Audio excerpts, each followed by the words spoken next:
I've never realized this, but that's not how I view my sales calls if I'm a full-time closer taking multiple calls. I have the same energy or mindset about a call that the prospect has as the prospect has. Like my mindset when I get on a sales call is like, this is like one of one. Not just this is one of one for the prospect. This is one of one for me because I know my conversation with that person at this time in their life and how this conversation is going to go is one of one. So it made me realize that like there's this missing link for, I'd assume, a lot of you where you're like, oh, it's a very special thing for the prospect because they're only having one call, and it's not that special for us because we're having lots of calls. But why does the fact that you're doing lots of them mean that each one shouldn't feel one of one?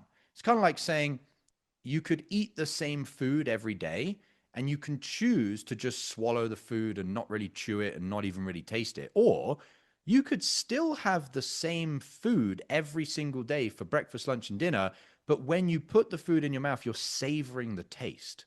It's about presence.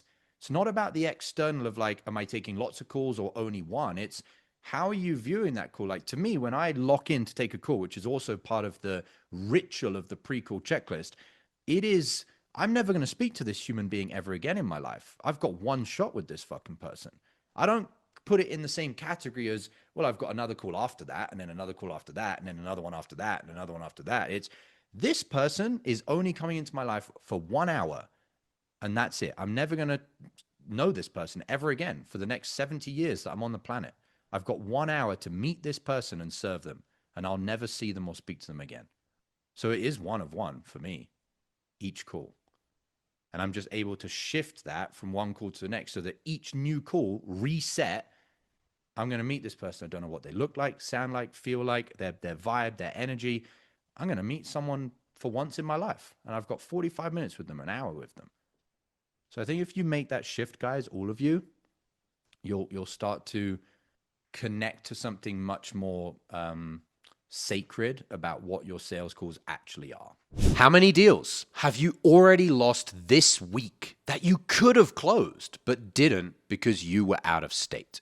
I'm not a fan of sales hacks, but if there was one thing you could do before your next sales call to raise your closing percentage, it's using my patented pre-call checklist. Imagine taking just 60 seconds to read 5 to 7 personalized bullet points on a piece of paper, and as unbelievable as it may sound, puts you into the optimal state to access your highest sales skills on every call. That's the pre-call checklist. I'm going to show you how to create your own. All you need is a piece of paper and to go through the training that I'm going to give you. Thousands of salespeople have used this framework to close more deals, and you can have your own for free. No strings attached in a matter of minutes. Click the link below this video, enter your email, and grab it right now.